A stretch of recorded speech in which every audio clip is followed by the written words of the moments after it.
দেখুন, আগামীকাল ফুরফুরা শরীফে মুখ্যমন্ত্রী আসবেন, এই কথাটা 3-4 দিন ধরে ফুরফুরা শরীফে কানাঘোষা হচ্ছিল। গতকাল রাত্রে অফিসিয়াল লেটার আমরা পেলাম, অর্থাৎ অফিসিয়ালি ইনভাইট করলে ফুরফুরা শরীফ পীর সাহেব পীরজাদাদেরকে, তার মধ্যেও আমাকে ইনভাইট করেছে। এবার আমি যাওয়া না যাওয়ার ব্যাপারে প্রশ্ন থেকে বড় কথা যে ফুরফুরা শরীফে আসছেন, এতদিন পরে আসছেন, ফুরফুরা শরীফ পীর সাহেব পীরজাদাদের যে আনুষঙ্গিক দাবি দাওয়াগুলো আছে কতগুলো সেগুলো শুনবেন বা কত সময় দেবেন বা এর ফল কী হবে সেটা একটা বড় প্রসঙ্গ।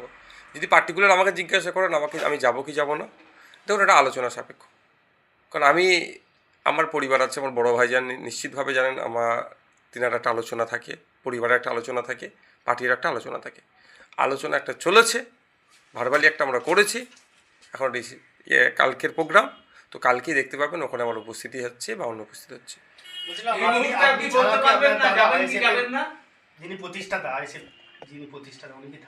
দেখুন ওটা তো তার ব্যাপার, তবে আমাদের বাড়ির আব্বাজানকে, বড় ভাইজানকে, আমাকে এবং আরও যে ফুরফুরা শরীফের দাদা হুজুর পীর রহমতুল্লাহ আলাইয়ের বংশধরেরা আছেন, পীর সাহেব পীরজাদারা আছেন, আমি যতটুকু খবর পেলাম প্রত্যেককেই কম বেশি আমন্ত্রণ জানিয়েছে। বলছিলাম বড় ভাইজান এবং আপনি এলাকার পীরজাদা হিসাবে পরিচিত, পাশাপাশি আপনার রাজনীতির সঙ্গেও যুক্ত, তো কোন এতে আপনাদের এটাকে দেখছেন বিষয়টা? দেখুন, যেহেতু ফুরফুরা শরীফে পীর সাহেব পীরজাদাদের সাথে কথা বলতে এসছেন, বড় ভাইজানকে আমন্ত্রণ জানাচ্ছেন বা আমাকে, আমার তো একটা পরিচয় অবশ্যই সাথে রাজনীতি, পীরজাদাও আছে, সাথে বিধায়কও আছে, সেটা তো এড়িয়ে যেতে পারবো না আমরা।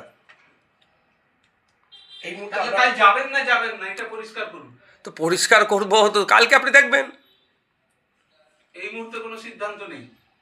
আগামীকাল 4টের সময় মুখ্যমন্ত্রী ফুরফুরা শরীফে আসছেন, ওই সময়টা দেখে নেবেন। অনেকে বলছেন যে নওশাদ সিদ্দিকীর সঙ্গে আলোচনার পরই এখানে মমতা ব্যানার্জি আসছেন, মুখ্যমন্ত্রী আসছেন, তো উনি নাকি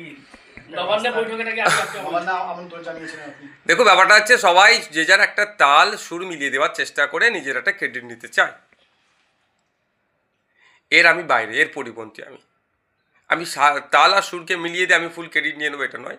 নবান্নে আমি ছুটে গিয়েছিলাম, আমার বিধানসভা ক্ষেত্রে যে সমস্যা সেইগুলোকে সমাধানের জন্য এমএলএ ল্যাডের যে টাকা সেটাকে খরচ করতে দেওয়া হচ্ছে না, সরকারের প্রধান যিনি, তাকে জানানোর জন্য তিনি আশ্বস্ত করেছেন।